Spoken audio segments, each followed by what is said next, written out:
अंग्रेजों के खिलाफ लड़ना होता था तो यही वंदे मातरम का नारा देकर के लोगों को जोड़ने का काम करते थे। हमारा कोई भी आंदोलन रहा हो, स्वदेशी आंदोलन रहा हो, उसमें भी हम लोग इसी नारे के साथ चले। वंदे मातरम को लेकर के हम लोग इतना देश को एकजुट कर दिए कि अंग्रेज घबराने लगे। और जब अंग्रेज घबराने लगे तो जहां कहीं भी वो देखते थे कि ये नारा लग रहा है, वहां पर देशद्रोही का कानून लगाकर लोगों को जेल भेज देते। ये भी इतिहास है कि जिस समय बंगाल में बच्चों ने गाना गाया, इस गीत को अपने क्लासरूम में गाया, उस समय भी अंग्रेजों ने उनके खिलाफ मुकदमा लगा के उन्हें जेल भेजने का काम किया। ये वंदे मातरम अंग्रेजों ने बैन भी कर दिया। 1905 से लेकर के 1908 तक बैन कर दिया गया और बैन के बाद भी लोग माने नहीं, हमारे क्रांतिकारी लोग माने नहीं और वंदे मातरम को हमेशा उन्होंने अपने दिल और दिमाग में रखा और जनता के बीच में इस आंदोलन को आगे बढ़ाते रहे। सभापति महोदय, जो हमारे सत्ता पक्ष के लोग हैं वो हर चीज को ओन करना चाहते हैं। ये 150वें वर्ष में जब हम वंदे मातरम याद कर रहे हैं, बंकिम चंद्र चट्टोपाध्याय जी को हम याद कर रहे हैं कि उन्होंने इतना महान गीत हमें दिया है।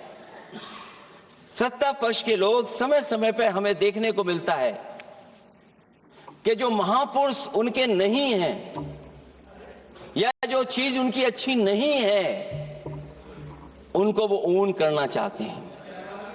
150वें वर्ष वंदे मातरम, मैं अभी वो बात कहूंगा और मैं बात कहूंगा और हमारे मंत्री जी उसका जवाब देना। सभापति महोदय, क्योंकि ये बात ओन करने की आ रही, अपनाने की बात आ रही, तो मैं सभापति महोदय, मैं अपने सत्ता पक्ष लोगों को याद दिलाना चाहता हूं। सत्ता पक्ष के लोगों की जो पार्टी आज है, भारतीय जनता पार्टी, जिस समय गठन हो रहा था, हमारे मुंबई और महाराष्ट्र के लोग जानते होंगे कि जिस समय गठन की चर्चा थी, उस समय आपके जो अध्यक्ष चुने गए थे उनको जो भाषण देना है उस पर भी बहस चल रही थी। और बहस इस बात की थी कि भारतीय जनता पार्टी सेकुलर रास्ते पे जाएगी, सोशलिस्ट रास्ते पे जाएगी कि नहीं जाएगी। तमाम विरोध के बाद भी उस समय के उनके राष्ट्रीय अध्यक्ष जो चुने गए थे उन्होंने वही रास्ता अपनाया अपने भाषण में। समाजवादी आंदोलन, समाजवादी विचारधारा और सेकुलर रास्ता अपनाया। और वही नहीं, जो उनका मंच था उसमें जयप्रकाश जी की तस्वीर लगा करके भी उन्होंने लोगों को ये भ्रम फैलाने की कोशिश की कि जेपी के रास्ते पर भारतीय जनता पार्टी चलेगी। बताएं माननीय मंत्री जी, आप कितने सेकुलर हैं आज, कितने सोशलिस्ट हैं आज? अभी गौरव गोगोई जी ने ठीक कहा, इंडिगो का हवाई जहाज उड़ नहीं रहे कि उड़ाए नहीं जा रहे हैं? उड़ाए नहीं जा रहे। और क्या बात कही गई थी? हवाई सफर कि गरीब भी उसमें चल सकेगा। इसलिए सभापति महोदय, मैं बात दूसरी तरफ नहीं ले जाना चाहता हूं।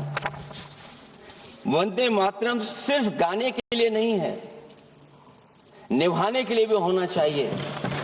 सभापति महोदय, आज हम आकलन करें, पीछे मुड़ करके देखें कि हम इस वंदे मातरम को कितना निभा रहे हैं।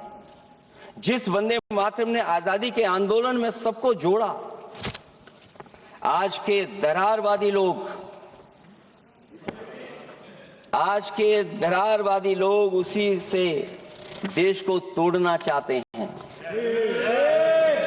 ऐसे लोगों ने, सभापति महोदय, ऐसे लोगों ने पहले भी देश के साथ दगा किया और आज भी कर रहे हैं। ये चर्चा तो जोड़ने का काम करेगी ना अखिलेश जी। क्योंकि आज वंदे मातरम की चर्चा वही मैं कह रहा हूँ, वंदे मातरम में जोड़ने का ही काम करेगी। वंदे मातरम कोई दिखावा नहीं है, ना ही राजनीति का विषय है। क्योंकि सभापति महोदय, हम जब ये चीज इनके विचारों से, इनके भाषणों से जब बाहर सुनते हैं तो ऐसा लगता है कि वंदे मातरम इन्हीं का बनवाया हुआ गाना है।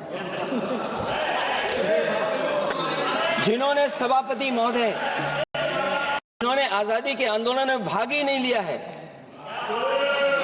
वो वंदे मातरम का महत्व क्या जानेंगे।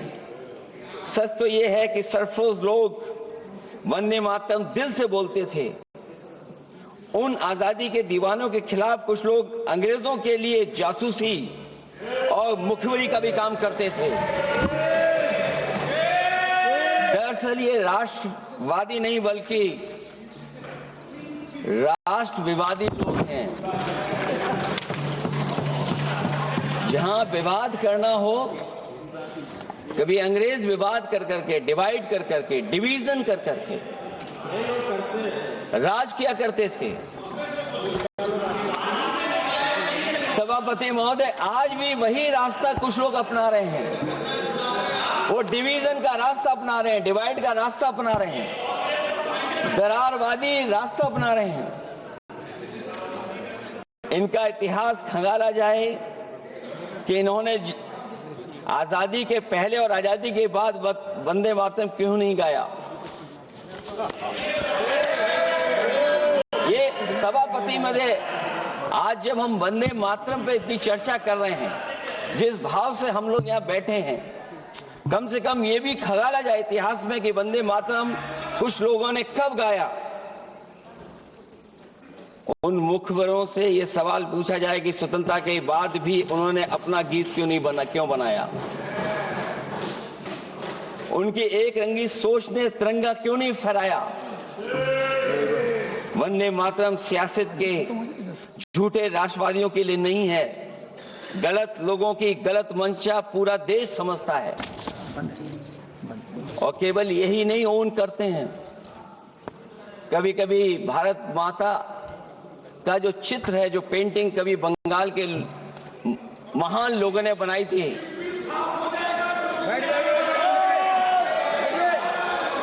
सभापति महोदय इनको देख लीजिए, इनको देख लीजिए और फिर बैठो। सभापति महोदय, राजभर जी आप बैठिए, आपके नेता सभापति महोदय, वंदे मातरम का भाव ये भी था कि कम्युनल पॉलिटिक्स नहीं चलेगी